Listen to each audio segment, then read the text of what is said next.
Você ouve, Bandeirantes Acontece.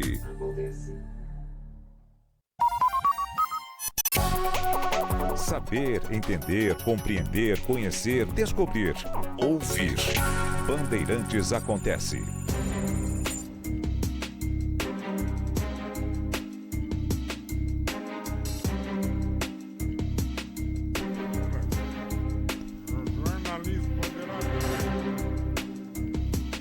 O artigo 5º da Constituição,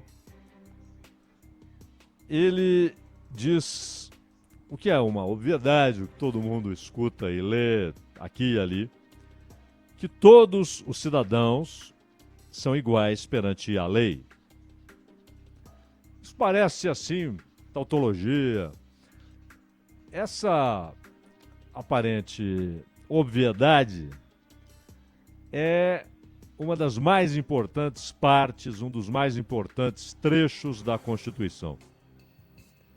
E está, não por acaso, exatamente na lista, no rol, do que é intocável, do que não pode ser mudado por emenda. Só se você escrever outro texto constitucional, outra Constituição. Mas emenda nenhuma pode afrontar o artigo 5º, que tem a lista ali do que é intocável, aquilo que chamam de cláusulas pétreas, que não podem ser removidas, não podem ser substituídas, não podem perder o seu sentido, o espírito do texto.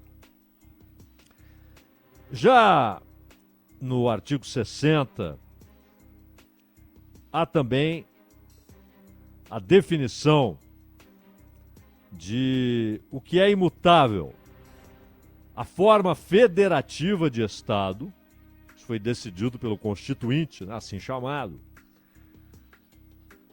em 88. O voto direto, secreto, universal e periódico. Obviamente não falem se tem de ser distrital misto, proporcional, claro que não. Isso aí é passível de mudança. Mas não a periodicidade, a universalidade, a definição e exigência de que o voto seja secreto e que o voto seja direto, além da forma federativa de Estado. Também, entre os pontos imutáveis, a separação dos poderes e os direitos e garantias individuais. Separação dos poderes, claro, também todo mundo lê e ouve toda hora, o fato de que os poderes, o legislativo, o judiciário, o executivo, são independentes, porém devem estabelecer uma relação permanentemente harmônica. Pois bem, o artigo 5º e o princípio intocável de que todos são iguais perante a lei, portanto, todos estão sujeitos aos mesmos deveres, todos têm os mesmos direitos e, claro, todos estão sujeitos a investigações se houver razão para isso dentro do Estado de Direito. Estado de Direito só é possível exatamente quando há um artigo como esse e, claro, o seu cumprimento, de que todos são iguais perante a lei. Isso inclui o presidente da República, os ministros do Supremo, todo o Judiciário e, claro, o Congresso Nacional, todos os deputados e senadores. E é, portanto, com estranheza, partindo-se da perspectiva do texto constitucional, é com estranheza que deve ser recebida a tal PEC da blindagem. A PEC da blindagem, que apareceu há tempos e agora está sendo resgatada, inclusive com apoio na Câmara do novo presidente da casa, o Hugo Mota. Então, o Congresso decide resgatar essa proposta de emendar a Constituição, mas é bom lembrar, a discussão não é tão simples, não se trata de dizer, bom, se a Constituição impede, mudemos a Constituição com uma emenda. Por isso, aquelas cláusulas são chamadas de pétreas, porque elas não estão sujeitas a mudanças por emendas. Só uma outra Constituição poderia ter algo diferente, texto contrariando aqueles princípios. E cá entre nós, é inaceitável que alguém pense numa Constituição que não tenha como princípio que todos são iguais perante a lei. Nós tivemos uma reação no Congresso, porque há hoje, pelo menos, porque, na verdade, outras já estão saindo do forno, pelo menos 20 investigações sobre desvios de emendas parlamentares. Investigações conduzidas pelo Supremo Tribunal Federal. Aliás, não por acaso, o Flávio Dino determinou que a Controladoria Geral da República acompanhe toda essa tramitação das emendas. Isso é dinheiro público. É inconcebível que alguém use um centavo que seja do dinheiro público sem dizer por quê, para onde, como vai ser usado. E nós não estamos falando de centavos, mas de bilhões. Aliás, quem se interessa pelo assunto, e os brasileiros todos deveriam se interessar, porque é o seu dinheiro, mas quem quiser saber mais a respeito do que anda acontecendo, dá uma olhada no que disse o Glauber Braga, deputado do PSOL, para a Polícia Federal, a respeito de uma única cidade em Alagoas que recebeu proporcionalmente um absurdo de dinheiro, inclusive mais do que Maceió, a capital, e das ligações que existem entre o prefeito, o GG, o prefeito do chapéu, está sempre de chapéu, e o Arthur Lira, que presidiu até há pouco a Câmara dos Deputados. E o Glauber falou isso em depoimento à Polícia Federal. Ou seja, é uma declaração oficial do deputado. É uma denúncia seríssima.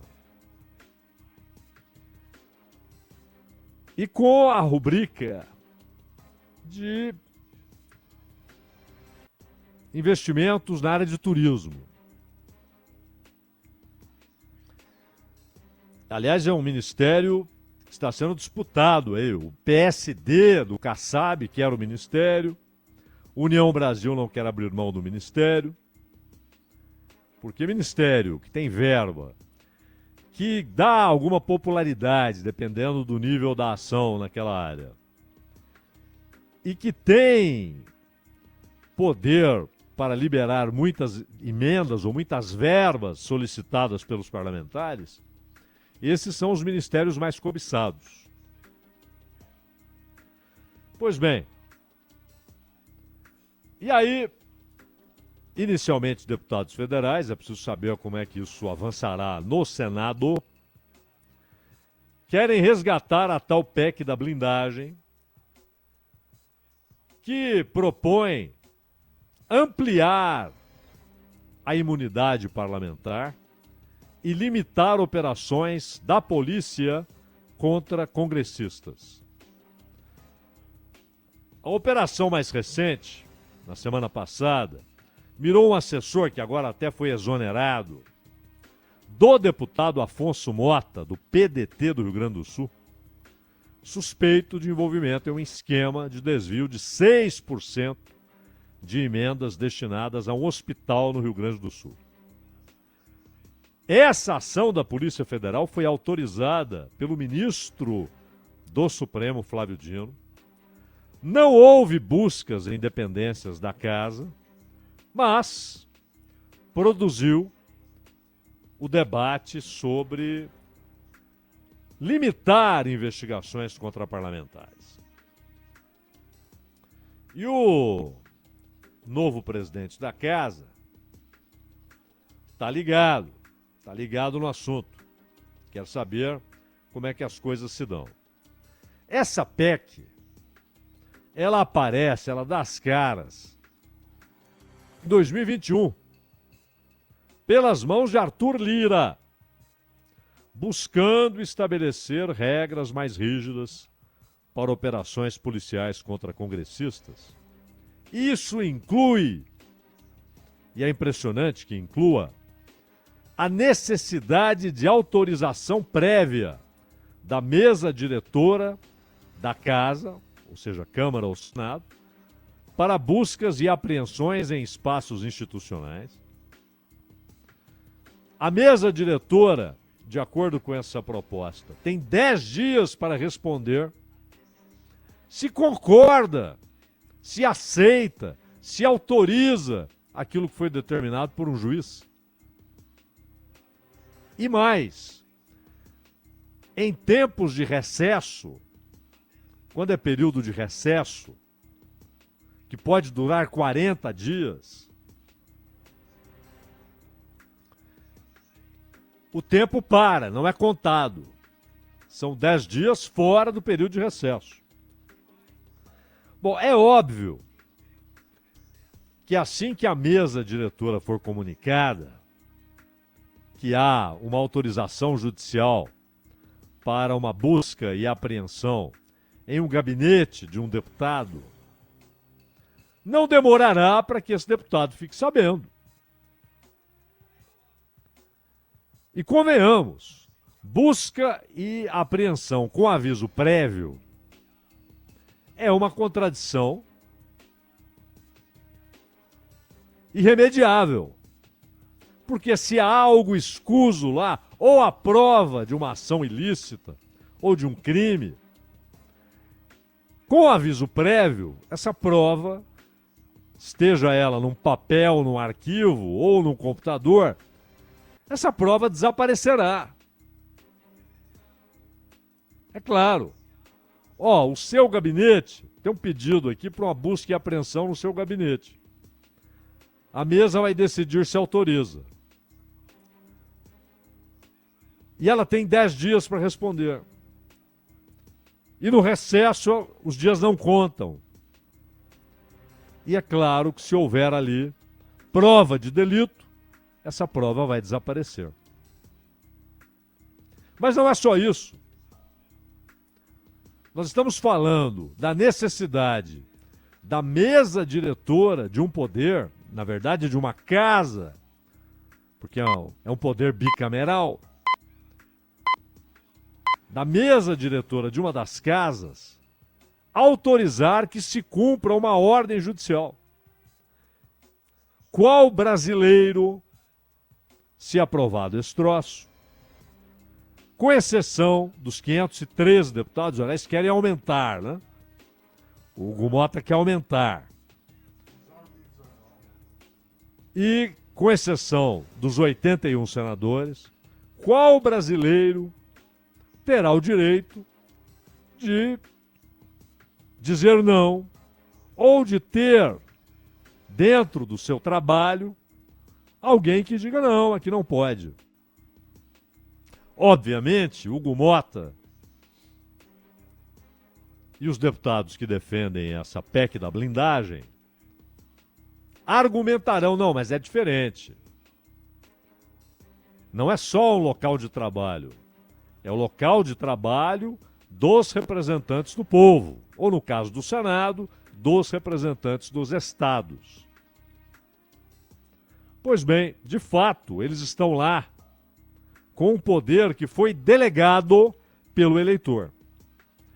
Mas o juiz também, o deputado, o juiz também. Ele não foi eleito, mas o poder que ele tem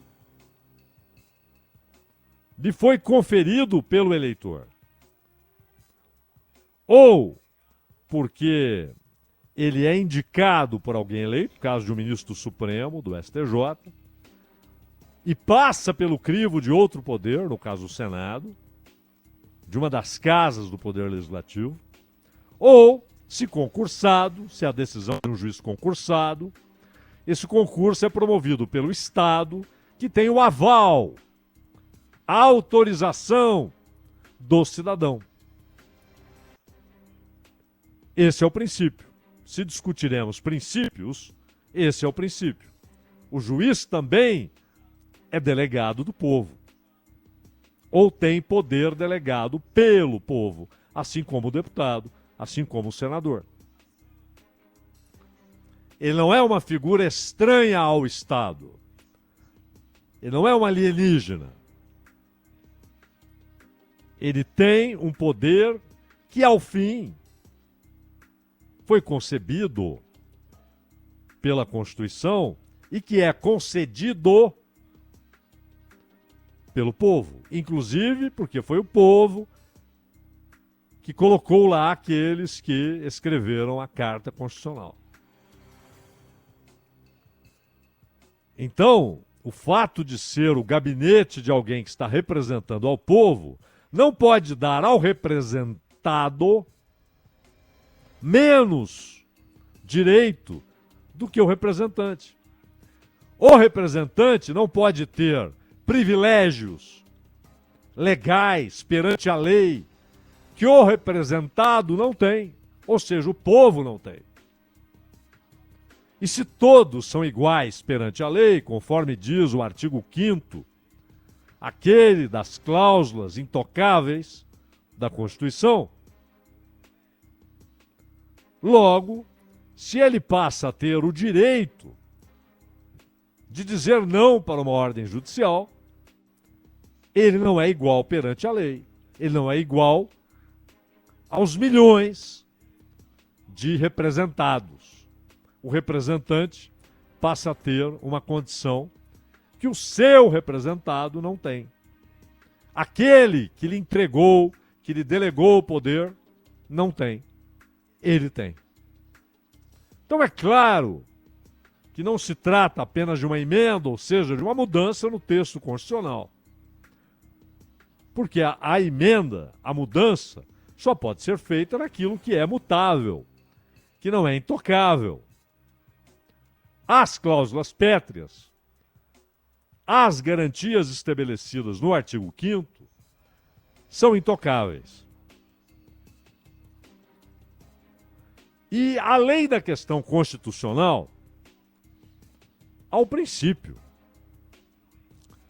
Afinal, os representados, ou seja, os eleitores, ou seja, o povo, os representados, esperam dos representantes que eles mostrem indignação, não com investigações, mas com crimes.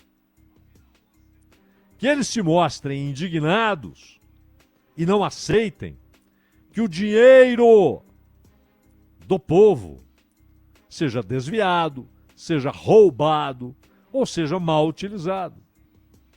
Ou que seja utilizado para beneficiar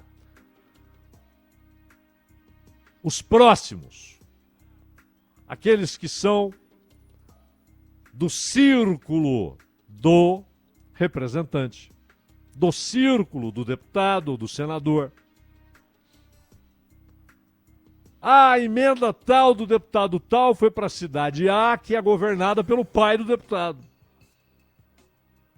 Ainda que não haja ali nenhuma ilicitude, deve haver um princípio, né? Não, eu não posso. Esse dinheiro não é meu. E há muitas suspeitas, e por isso o Flávio Dino está na área, há muitas suspeitas de que há desvios, de que há ilícitos sendo cometidos com o dinheiro do povo, o dinheiro do representado. Esse representado, se há uma ordem judicial para que o seu lugar de trabalho, o seu local de trabalho, o seu escritório, até a sua casa, seja alvo de uma operação policial de busca e apreensão, sempre tem de haver a ordem judicial. Ele não pode dizer não.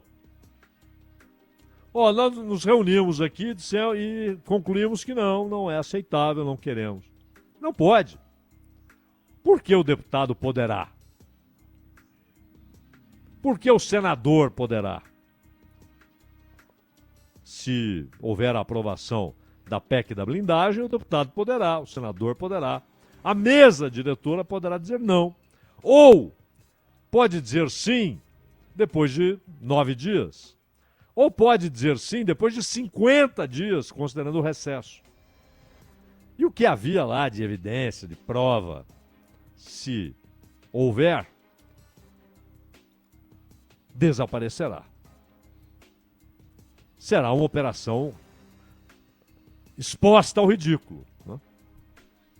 Olha, eu vim procurar aquilo que você há 10 dias sabe que eu iria aparecer aqui para procurar. Que eu viria aqui, você já sabia há 10 dias, você está sabendo. Será que eu vou encontrar? Não vai, né? Não vai encontrar. E não é só isso. Há também uma movimentação para modificar a legislação que trata de foro por prerrogativa de função. Aquilo que é chamado de foro privilegiado.